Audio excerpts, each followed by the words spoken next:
ล็อกหรือไม่ล็อกเพราะว่าเดี๋ยวช่างขึ้นมาดูบ่าย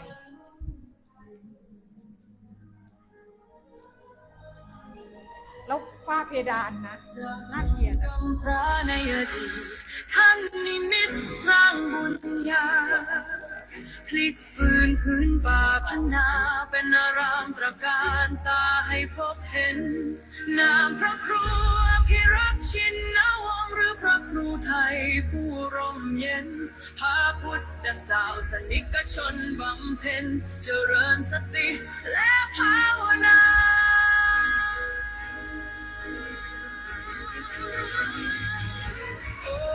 วัดป่าพุทธชินนวสรามงามล้ำเกินคำนิยามดังแดดทำบนพระสุธาพญานาคราชโจบเขาใหญ่ยงมุนจลินปกปักรักษา909 เมตรการตาเรื่องระบินคุ้มครองภัยกราบพระพุทธมหาจักรพรรดิโลกวิวรณ์องค์ตระหง่านยิ่งใหญ่ด้วยบ้านมีพระครูไทยผู้สร้างไว้เป็นศูนย์รวมใจชาวพุทธมูลนิธิพุทธสุวรรณภูมิร่วมล้อมรวมความศรัทธาสร้างศูนย์รวมใจล้านนาให้มีที่พึ่งทางใจสูงสุดงานเผยแผ่ประสาทท่านทุ่มเทไม่เคยหยุดเพื่อเป็นสถานปฏิบัติติดจุดแสงสว่างกลางใจคน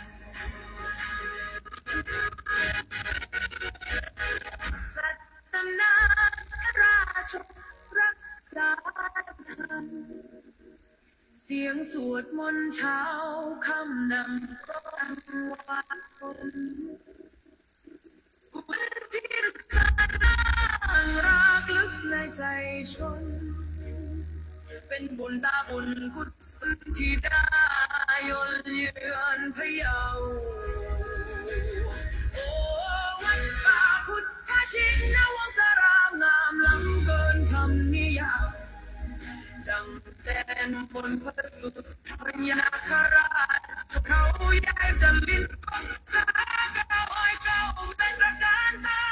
เรื่องระบิวคุ้มครองภัยกราบพระพุทธมหาจักรพรรดิโลกวิวรณ์องค์ตระหง่านยิ่ง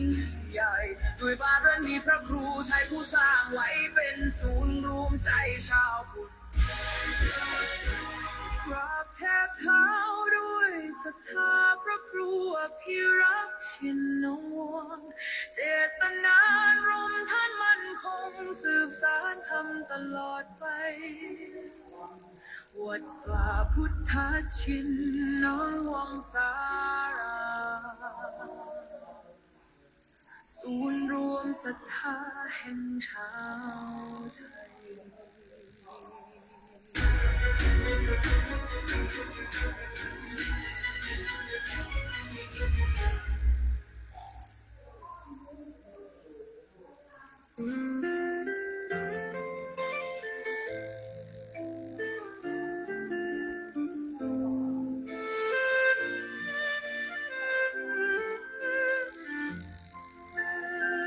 น้อมจิตกราบลง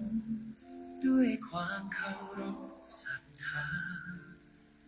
วันมงคลเวียนมาศิษยานุศิษย์พร้อมใจกันจากวัดพิชยญาติการามแสงธรรมส่องสว่างงามถึงมอนพญานาคราชวัดป่าพุทธชินวงศารามดินแดนล้านนาพะเยาพระครูไทยผู้เปี่ยมด้วยความเมตตาสร้างสรรค์จันลงศาสนานำพาศิษย์ก้าวเดินไปมูลนิธิพุทธสุวรรณภูมิที่ท่านได้สืบสานเป็นศูนย์รวมแห่งศรัทธาและงานสืบทอดพระพุทธศาส ยิ่งใหญ่สิริอายุวัฒนะ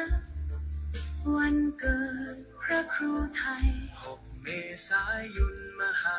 มงคลชัยน้อมใจกราบวันทาน้อมมุทิตาสักการะพระครูพิรักษ์ชินวงศ์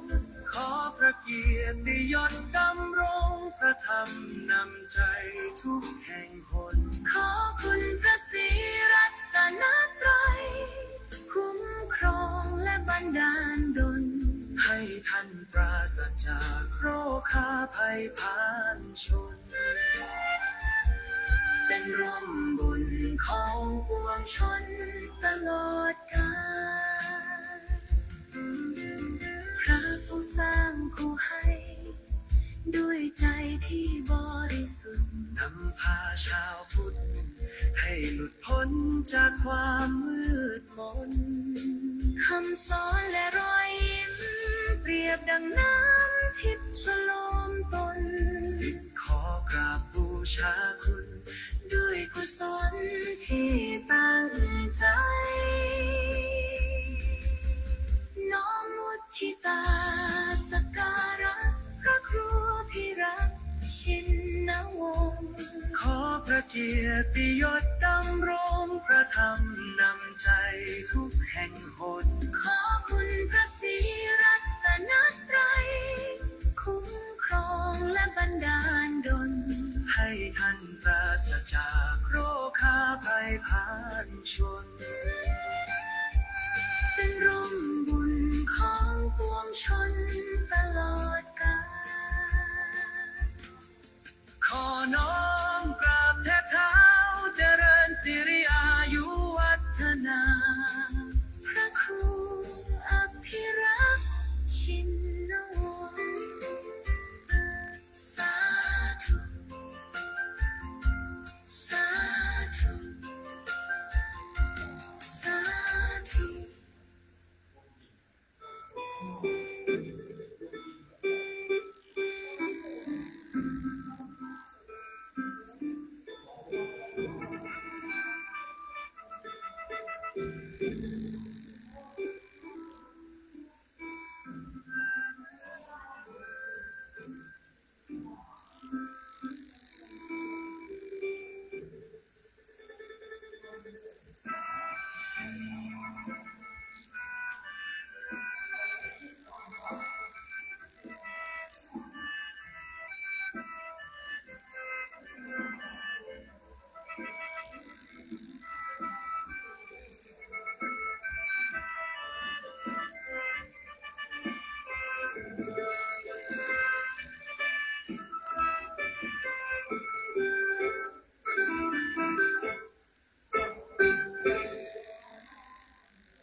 วัดป่าพุทธาชินาวงศา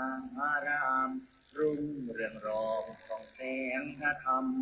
สุดเลิศล้ำผู้ทินธานีผู้คนใกล้ๆรวม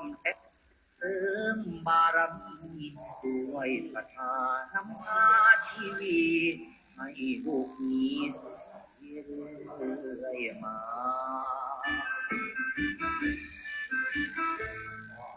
น้อมน้อมองค์พระครูอภิรักษ์ชินวงศ์ท่านทุกหน่อยนำดำรงจิตจะลงพระศาสนาบุญบารมีขาดสมศรีปกป้องภาราก็ทำเราอวดศรัทธาเทศนาผลลัพธ์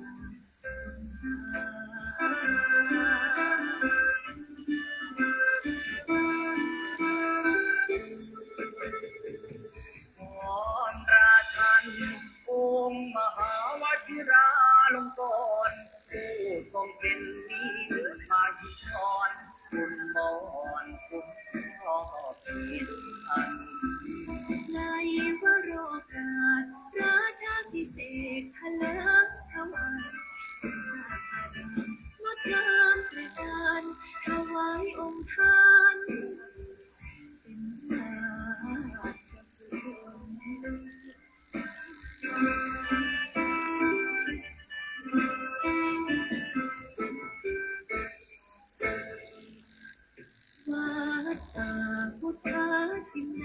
คงสารามตุ้งใจ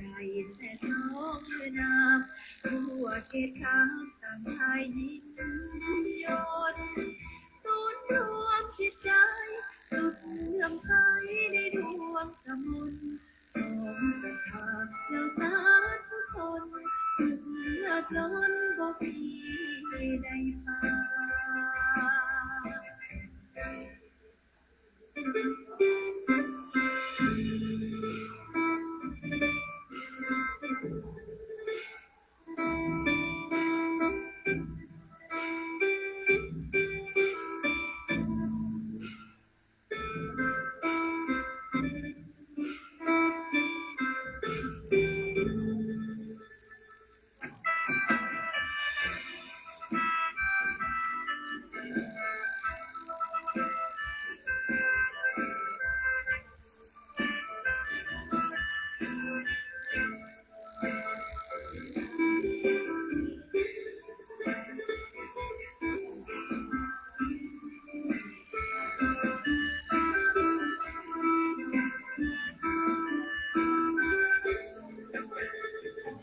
จอมราชันองค์มหาวชิราลงกรณ์ผู้ทรงเป็นมิ่งมายุรคุณบอนคุณพ่อผิดพันในวโรกาสราชาพิเศษเถลิงถวันข้ารามงดงามประการถวายองค์ท่านคน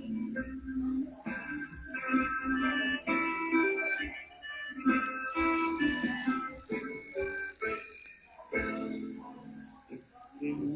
ญาณอันมงคลของคนสังวรขอวันมาประพุทธน้องก่อนปิงวอนขออธิษฐานพระบารมีรุ่งเรืองสีนั้นจงมันนานศักดิ์สิทธิ์ทั่วถิ่นประทานโปรดช่วยประทาน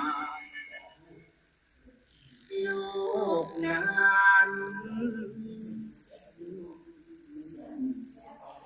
ร่มเย็น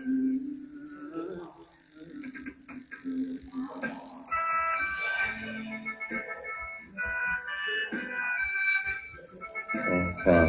นอบน้อมในพระรัตนตรัยอันมีคุณพระพุทธคุณพระธรรมคุณพระสงฆ์ขอถวายความอาลัยในหลวงพ่อเจ้าพระคุณสมเด็จพระพุทธชินวงศ์องค์อดีตเจ้าวาดวัดพิชยญาติการามขอโอกาสและถวายความเคารพในพระมหาเถรานุเถระเพื่อนกัลยาณมิตรเพื่อนกัลยาณธรรมทุกรูปทุกท่านขอความสุขความสวัสดีจงบังเกิดมีแก่ญาติโยมญาติธรรมโลกหลานหมดมหาจักรพรรดิทุกท่านทุกคนที่ได้มาพร้อมจิตตั้งใจในการสวดมนต์และก็ขออนุโมทนาเอาละต่อจากนี้ขอให้พวกเราพร้อมจิตตั้งใจสวดมนต์ในวันนี้ได้พร้อมเพรียงกันพุทธังชีวิตังเมปุเชมิธัมมังชีวิตังเมปุเชมิสังฆังชีวิตังเมปุเชมิพุทธังวันธามิธัมมังวันธามิสังฆังวันธามิคูอุปชฌาย์อาจาริยคุณังวันธามิมาตาปิตุคุณังวันธามิภาไตรสิกขาคุณังวันธามินะโมตัสสะภะคะวะโตอะระหะโตสัมมาสัมพุทธัสสะ นะโมตัสสะภะคะวะโต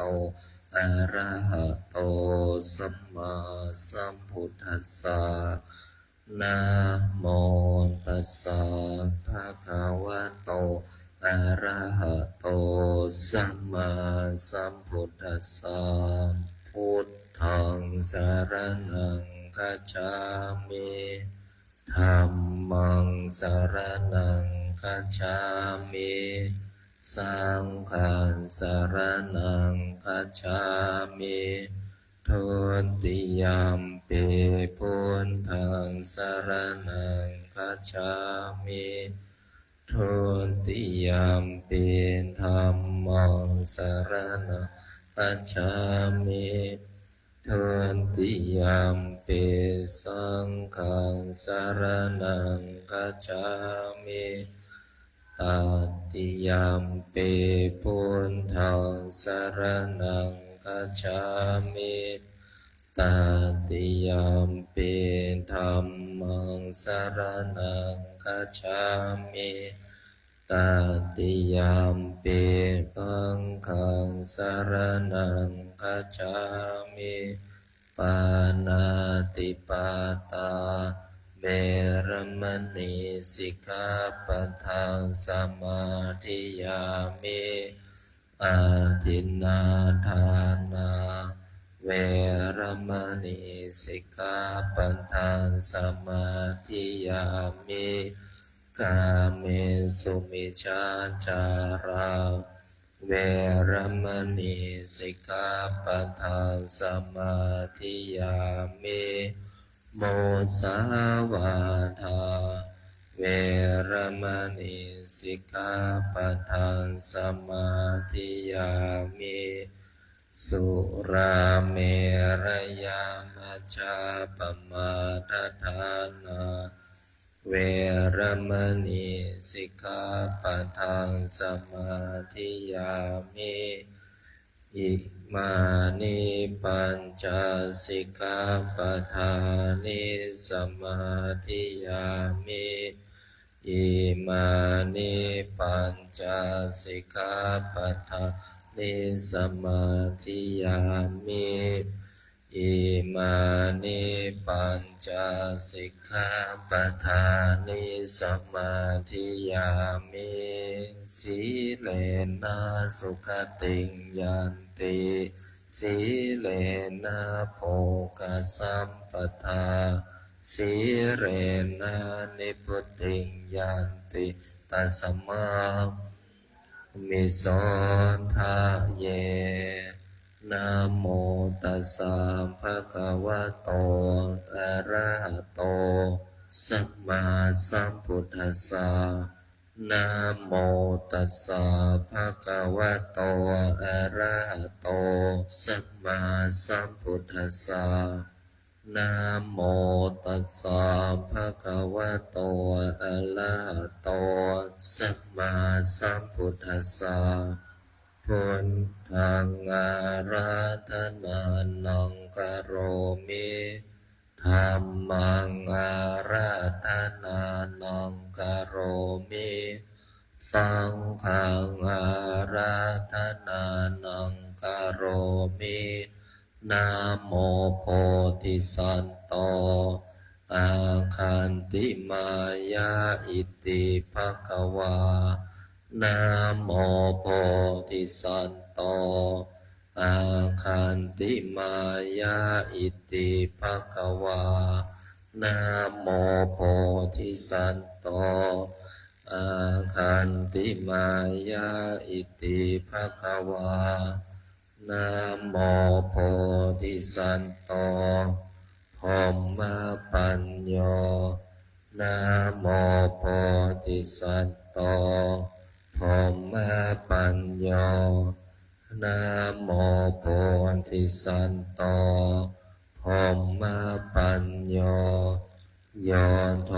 โตโมหะจิตเตนะพุทธสมิงปะปะกะโตมายาคามะทะเมกะตังโทสังสัพพะปะปังวินาสันโต โยโทโตโมหะจิตเตนาธัมมะสมมิงปะปะกะโตมายาคัมมะทะเมกะตังโทสังสัพพะปะปังวินาสันโตโยโทโสโมหะจิตเตกัสสมิงปะปะกะโตมายากามะทะเมกะตังโทสังสัพพะปะปังวินาสันโตนะโมตัสสะภะคะวะโตอะระหะโตสัมมาสัมพุทธัสสะนะโมตัสสะภะคะวะโตอะระหะโตสัมมาสัมพุทธัสสะนะโมตัสสะภะคะวะโตอะระหะโตสัมมาสัมพุทธัสสะนะโมพุทธายะพระพุทธไตรรัตนญาณมณีโนภาลาสิสหัสสะสุธรรมาพุทโธธัมโมสังโฆยะถาพุทโมนาพุทธาบูชาธัมมาบูชาสังฆาบูชาปังคิทานังวารังคันทังสิวารินจมหาเถลังอาหังวันทามิทุระโตอาหังวันทามิธาตุโยอาหังวันทามิสัพพะโตพุทธาธัมมาสังฆาปูเชมินะโมพุทธายะพระพุทธไตรรัตนญาณมณีโนภาระสิสหัสสะสุธรรมาพุทโธธัมโมสังโฆยะถาพุทโมนาพุทธาบูชาธัมมาบูชาสังฆาบูชาอังคิทานังวารังคันทังสิวารีจมหาเถลังอาหังวันทามิทุระโตอาหังวันทามิธาตุโยอาหังวันทามิสัพพะโตพุทธาธัมมาสังฆาปูเชมินะโมพุทธายะพระพุทธไตรรัตนญาณมณีโนภาระสิสหัสสะสุธรรมาพุทโธธัมโมสังโฆยะถาพุทโมนาพุทธาบูชาธัมมาบูชาสังฆาบูชาอังคิทานังวารังคันทังสิวารีจมหาเถลังอาหังวันทามิทุระโตอาหังวันทามิธาตุโย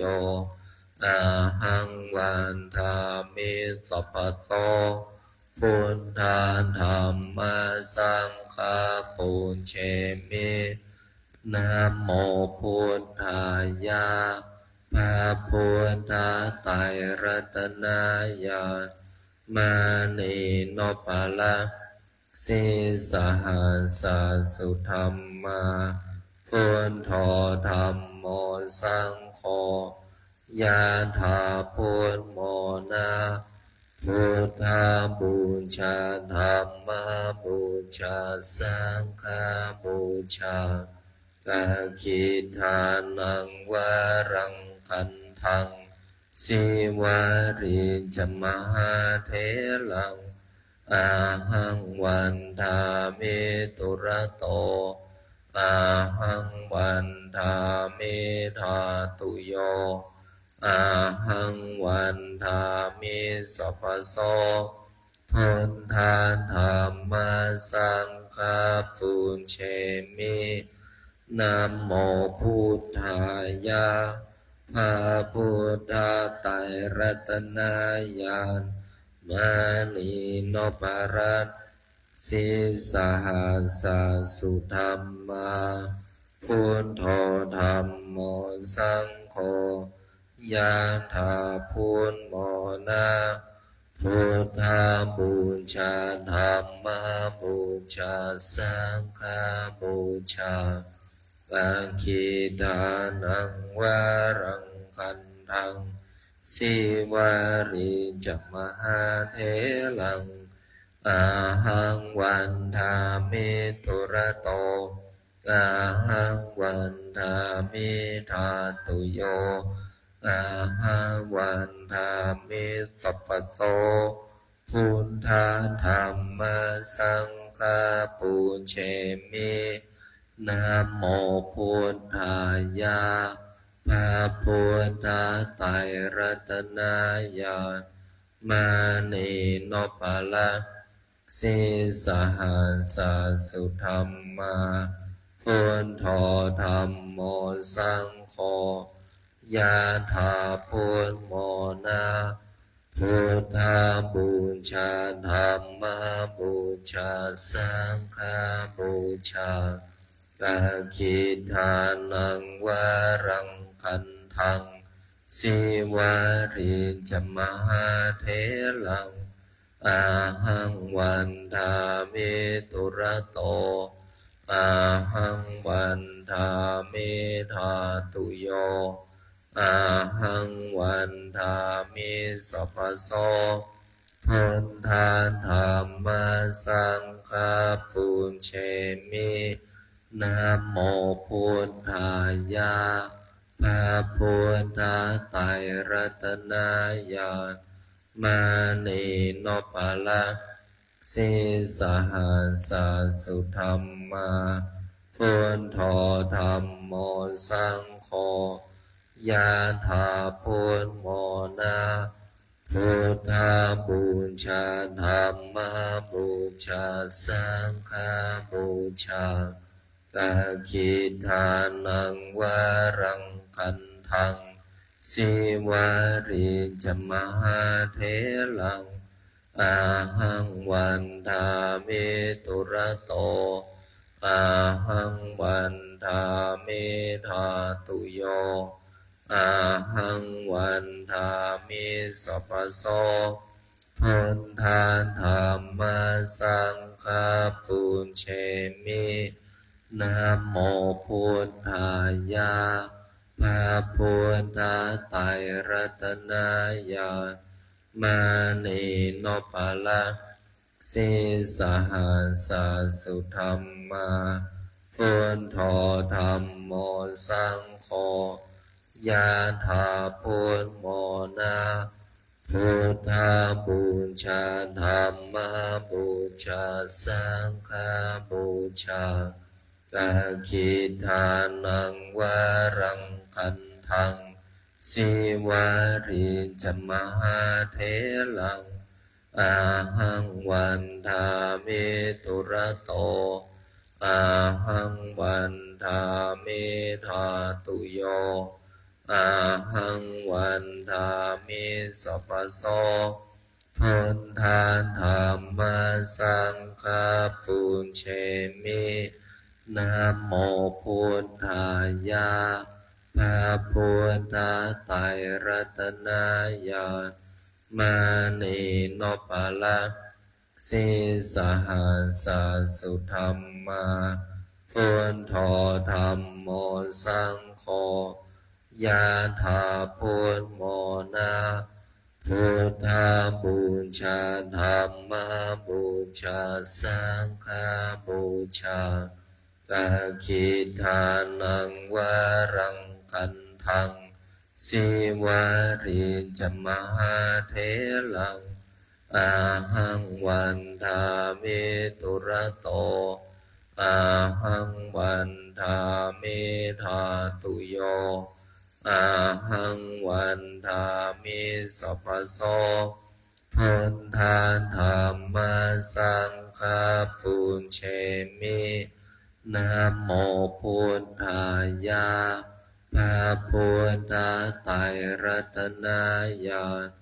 มานีโนปะละสิสหัสสุธรรมาพุทโธธัมโมสังโฆยะถาพุทโมนาพุทธาบูชาธัมมาบูชาสังฆาบูชากาคิทานังวารังคันทังสิวาริจมหาเถลังอาหังวันทามิตุระโตอาหังวันทามิธาตุโยอาหังวันทามิสัพพโสพุทธาธัมมาสังฆาปุญเชมินะโมพุทธายะพระพุทธไตรรัตนญาณมานีโนปะละสิสหัสสุธรรมาพุทโธธัมโมสังโฆ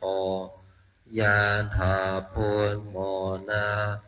พุทธาบูชาธัมมาบูชาสังฆาบูชากาคิทานังวารังคันทังสิวาริจมหาเถลังอาหังวันทามิตุระโตอาหังวันทามิธาตุโยอาหังวันทามิสัพพโสพุทธาธัมมาสังฆาปุญเชมินะโมพุทธายะพระพุทธไตรรัตนญาณมานีโนปะละสิสหัสสุธรรมาพุทโธธัมโมสังโฆยะถาพุทโมนาพุทธาบูชาธัมมาบูชาสังฆาบูชากาคิทานังวารังคันทังสิวาริจมหาเถลังอาหังวันทามิตุระโตอาหังวันทามิธาตุโยอาหังวันทามิสัพพโสพุทธาธัมมาสังฆาปุญเชมินะโมพุทธายะพระพุทธไตรรัตน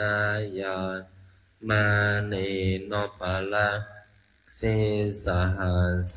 สุธรรมาพุทโธธัมโมสังโฆยะถาพุทโมนา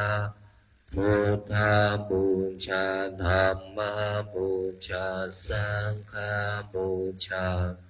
กาคิทานังวารังคันทังสิวาริจมหาเถลัง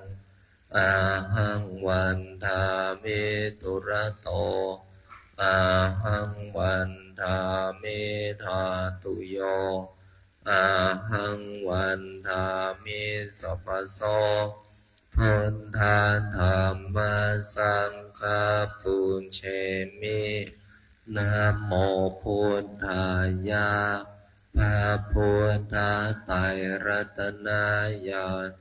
มานีโนปะละสิสหัสสุธรรมาพุทโธธัมโมสังโฆยะถาพุทโมนา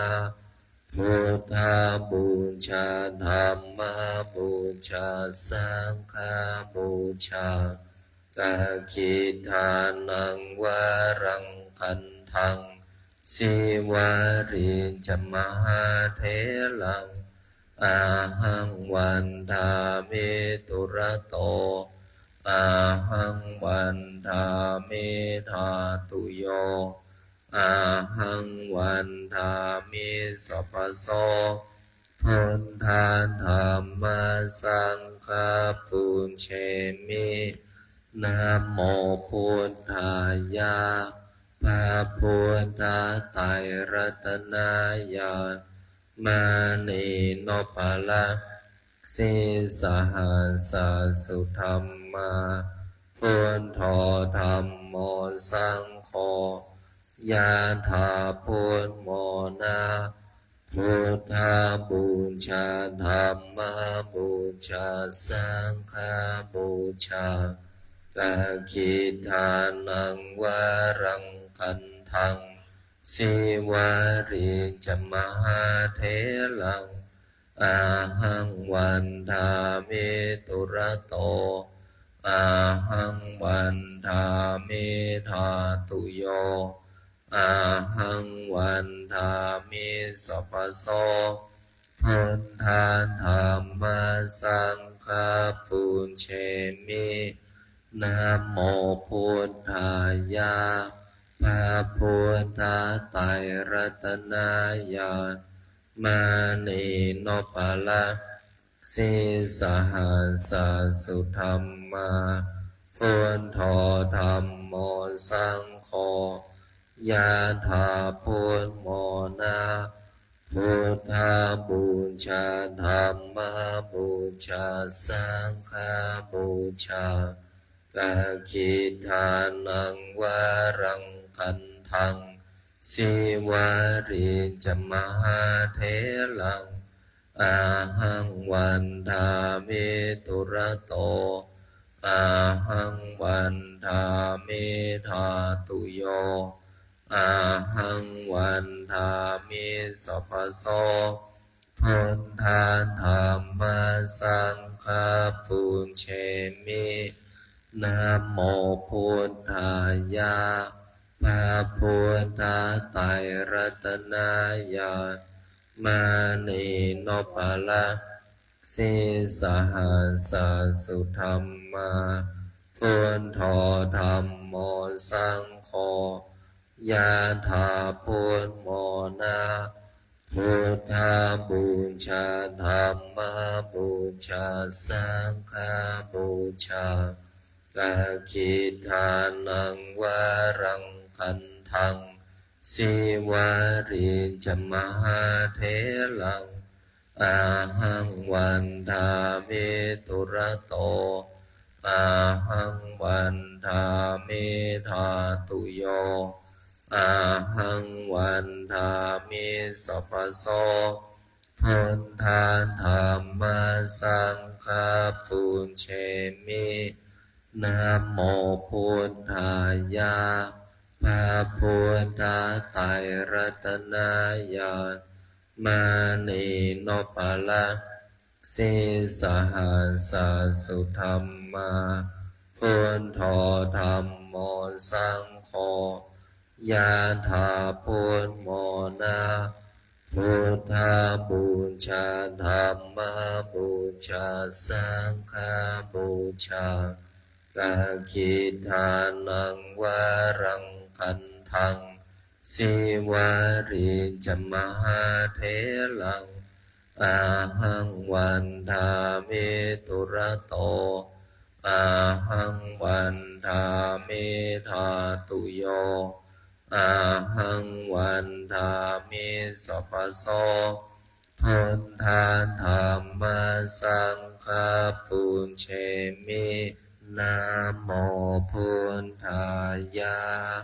พระพุทธไตรรัตนายามานีโนภะละสิสหัสสุธรรมาพุทโธธัมโมสังโฆยะถาพุทโมนาพุทธาบูชาธัมมาบูชาสังฆาบูชา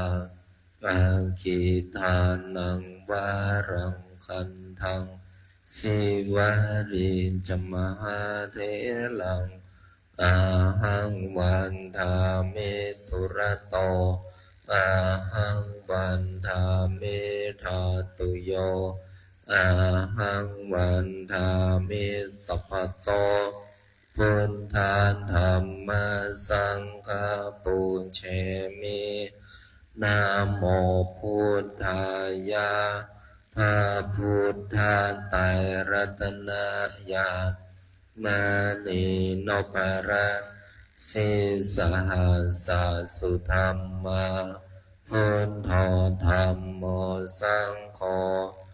ยะถาพุทโมนะพุทธาบูชาธัมมาบูชาสังฆาบูชาอังคิทานังวะรังคันทังสีวารีจมหาเถลังอาหังวันทามิธุระโตอาหังวันทามิธาตุโย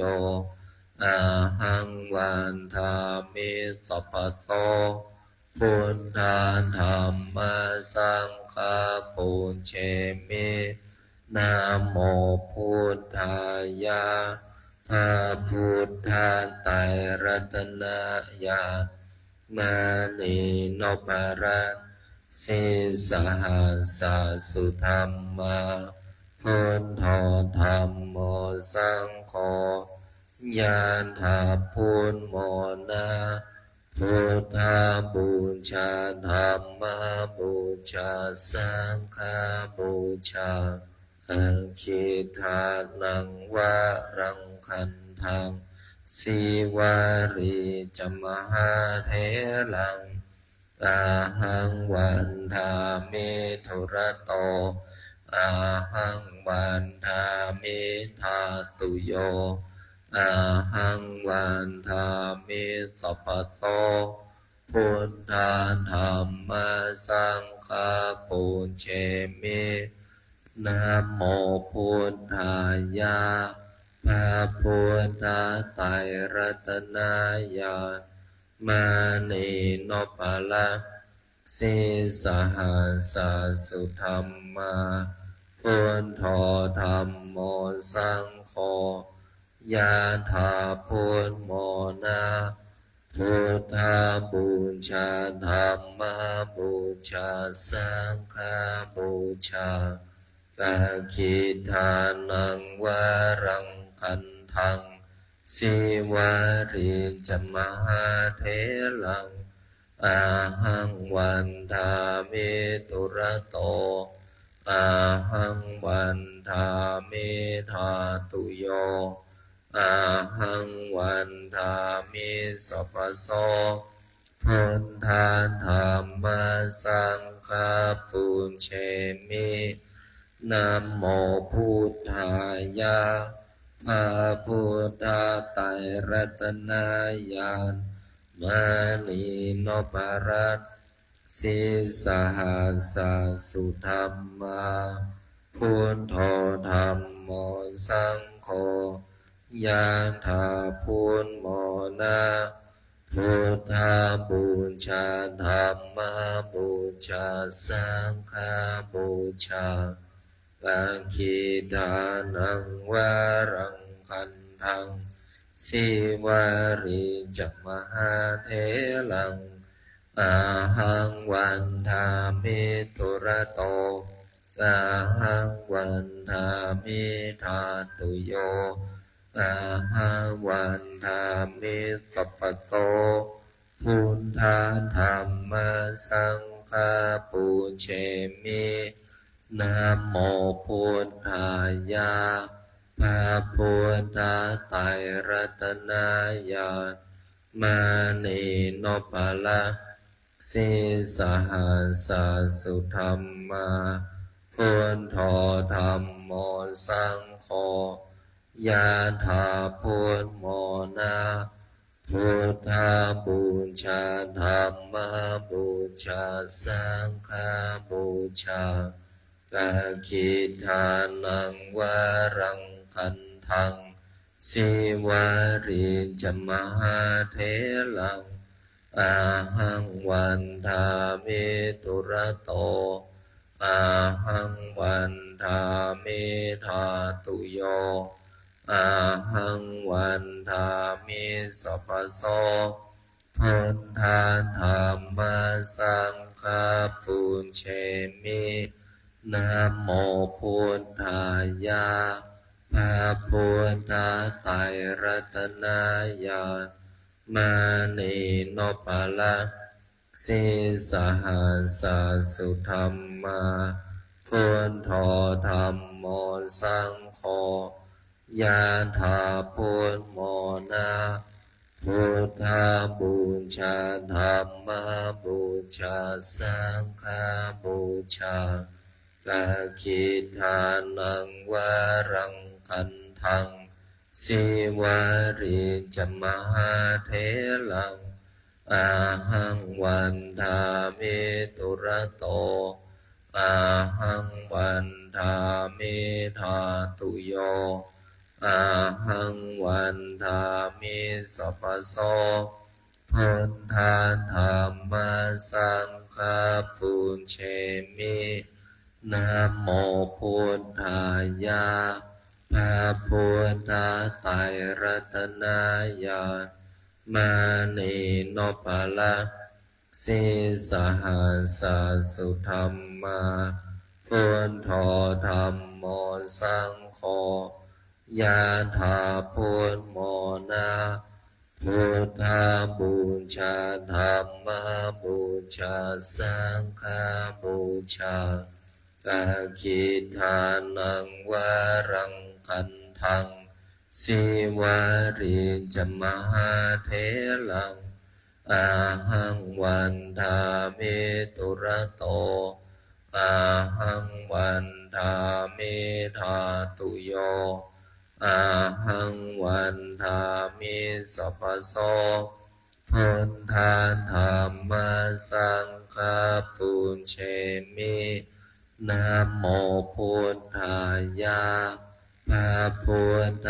ไตรรัตนายามานีโนปะละสิ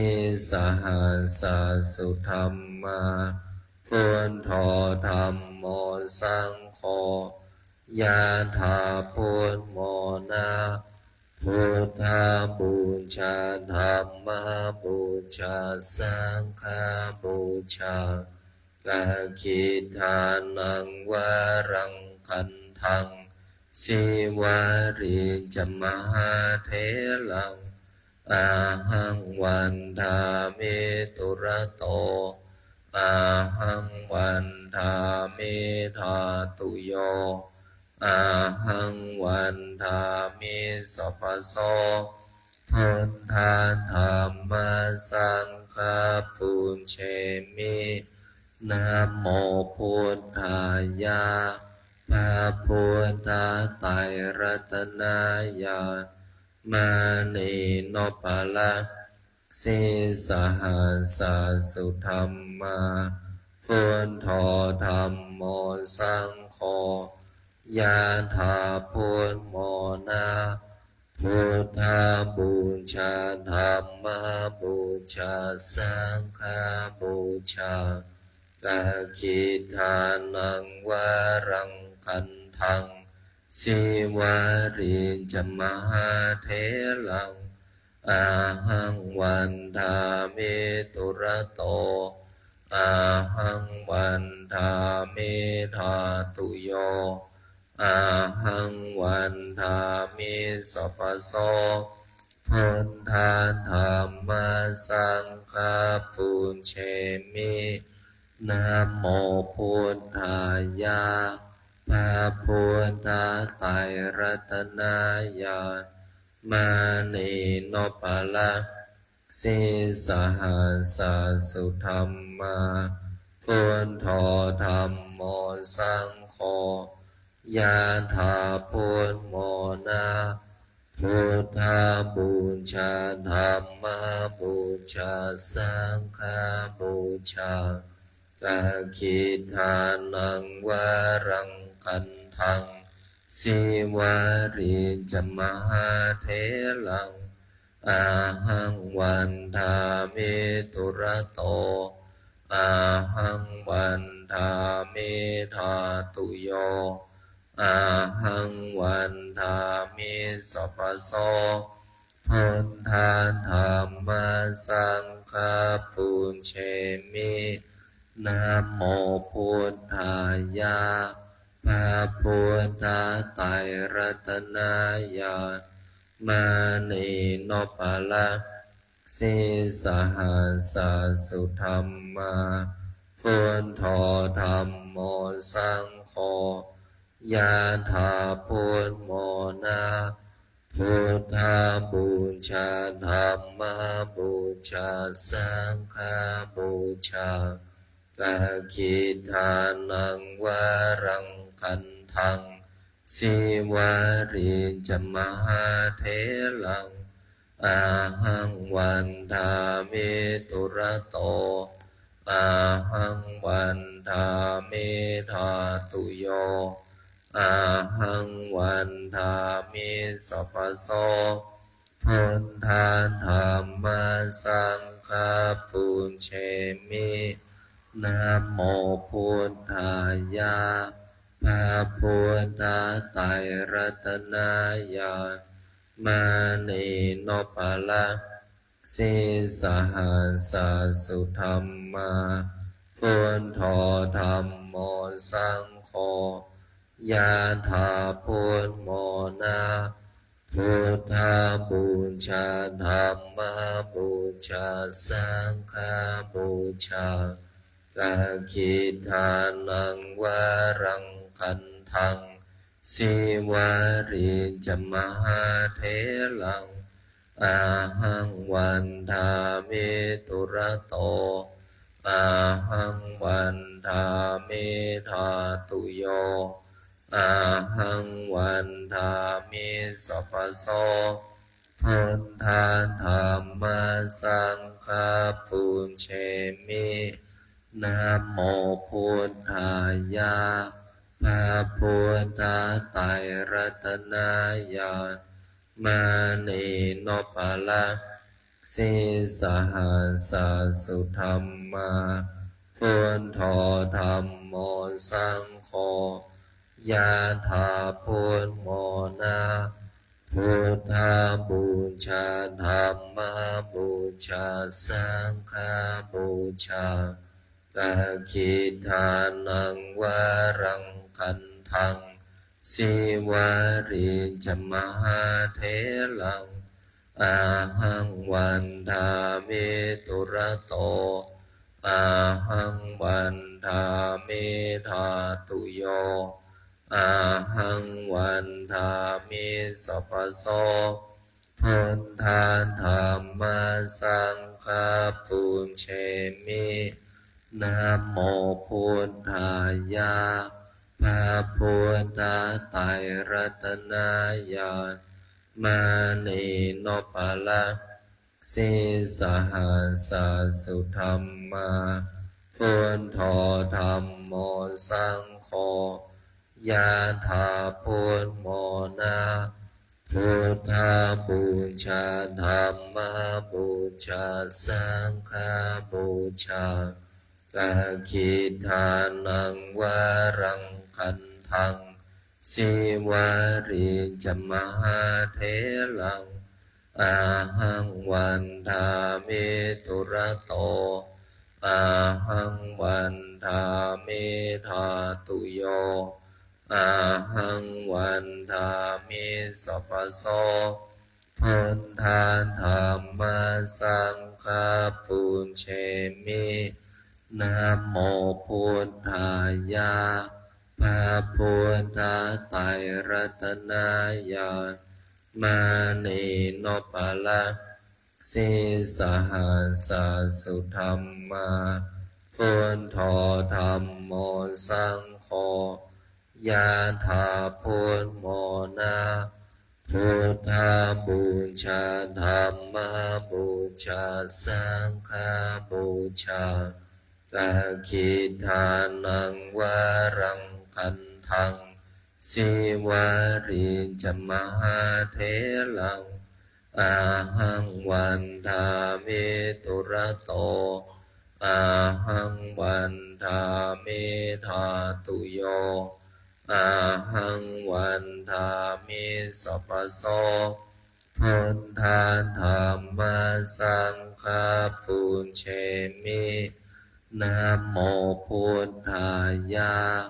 พระพุทธไตรรัตนายาณมานีโนปะละสิสหัสสุธรรมาพุทโธธัมโมสังโฆยะถาพุทโมนาพุทธาบูชาธัมมาบูชาสังฆาบูชากาคิทานังวารังคันทังสิวาริจมหาเถลังอาหังวันทามิตุระโตอาหังวันทามิธาตุโยอาหังวันทามิสัพพโสพุทธาธัมมาสังฆาปุญเชมินะโมพุทธายะพระพุทธไตรรัตนายาณมานีโนปะละสิสหัสสุธรรมาพุทโธธัมโมสังโฆยะถาพุทโมนาพุทธาบูชาธัมมาบูชาสังฆาบูชากาคิทานังวารังคันทังสิวาริจมหาเถลังอาหังวันทามิตุระโตอาหังวันทามิธาตุโยอาหังวันทามิสัพพโสพุทธาธัมมาสังฆาปุญเชมินะโมพุทธายะพระพุทธไตรรัตนายาณมานีโนปะละ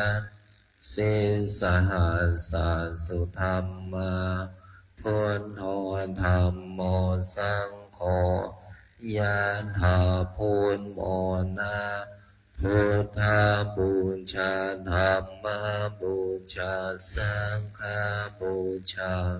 กาคิทานังวารังคันทังสิวาริจมหาเถลังอาหังวันทามิตุระโตอาหังวันทามิธาตุโยอาหังวันทามิสัพพโสพุทธาธัมมาสังฆาปุญเชมินะโมพุทธายะพระพุทธไตรรัตนายาณมานีโนปะละสิสหัสสุธรรมาพุทโธธัมโมสังโฆยะถาพุทโมนาพุทธาบูชาธัมมาบูชาสังฆาบูชาอาคิทานังวารังคันทังสิวาริจมหาเถลังอาหังวันทามิตุระโตอาหังวันทามิธาตุโยอาหังวันทามิสัพพโสพุทธาธัมมาสังฆาปุญเชมินะโมพุทธายะพระพุทธไตรรัตนายาณมานีโนปะละสิสหัสสุธรรมาพุทโธธัมโมสังโฆยะถาพุทโมนาพุทธาบูชาธัมมาบูชาสังฆาบูชาอาคิทานังวารังคันทังสิวาริจมหาเถลังอาหังวันทามิตุระโตอาหังวันทามิธาตุโย อาหังวันทามิสัพพะโตพุทธาธัมมาสังฆาปุญเชมินะโมพุทธายะพระพุทธไตรรัตนายามานีโนปะละสิสหัสสุธรรมาพุทโธธัมโมสังโฆยะถาพุทโมนาพุทธาบูชาธัมมาบูชาสังฆาบูชากาคิทานังวารังคันทังสิวาริจมหาเทลังอาหังวันทามิตุระโตอาหังวันทามิธาตุโยอาหังวันทามิสัพพโสพุทธาธัมมาสังฆาปุญเชมินะโมพุทธายะพระพุทธไตรรัตนายานมานีโนปะรัตสิสหัสสุธรรมาพุทโธธัมโมสังโฆยะถาพุทโมนาพุทธาบูชาธัมมาบูชาสังฆาบูชาอาคิทานังวารังคันทังสิวาริจมหาเทลังอาหังวันทามิตุระโตอาหังวันทามิธาตุโย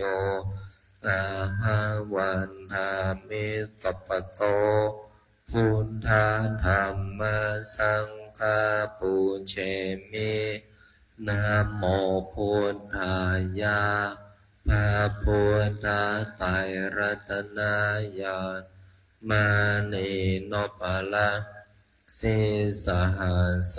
สุธรรมาพุทโธธัมโมสังโฆยะถาพุทโมนาพุทธาบูชาธัมมาบูชาสังฆาบูชากาคิทานังวารังคันทังสิวาริจมหาเทลังอาหังวันทามิตุระโตอาหังวันทามิธาตุโยอาหังวันทามิสัพพโสพุทธาธัมมาสังฆาปุญเชมินะโมพุทธายะพระพุทธไตรรัตนายานมานีโนปะละสิสหัสสุธรรมาพุทโธธัมโมสังโฆยะถาพุทโมนาพุทธาบูชาธัมมาบูชาสังฆาบูชาอาคิทา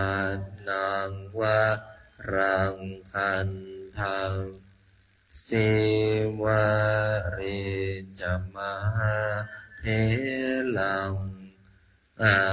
หังวันทามิตุระโตอาหังวันทามิธาตุโยอาหังวันทามิสัพพะโตพุทธาธัมมาสังฆาปุญเชมิสัมเพพุทธาสัมเพธัมมาสัมเพสังฆาปะลาปัตตาปัจเจกานันจะยังพระรังอรหันตานัน จะเตเชนะระคัมพันธามิสัมภาโสสัพเพพุทธาสัมเพธัมมาสัมเพสังฆาอรปัตตาปัจเจ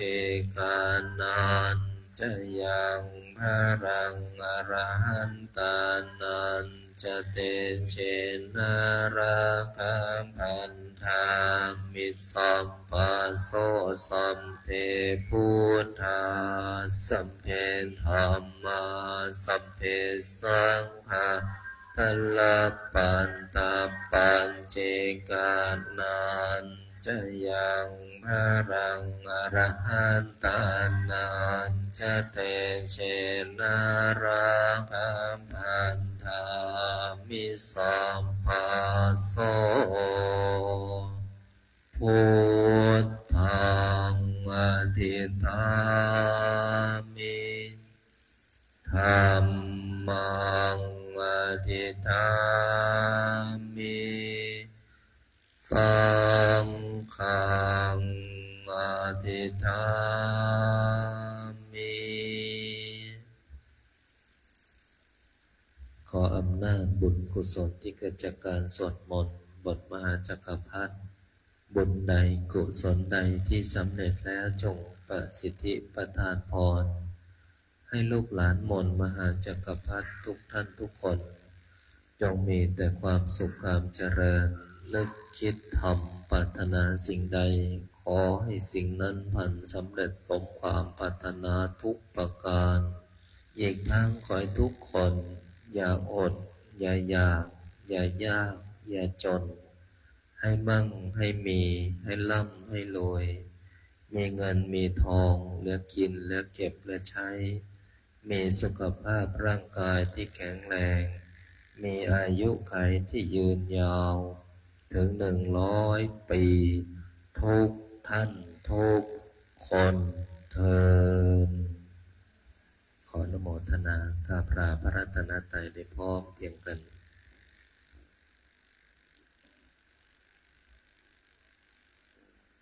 อะระหังสัมมาสัมพุทโธภะคะวาพุทธังภะคะวันตังอะภิวาเทมิสวากขา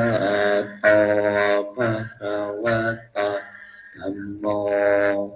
ธัมมังนามัสสามิสุปฏิปันโนภะคะวะโตสาวกสังโฆสังฆนาโม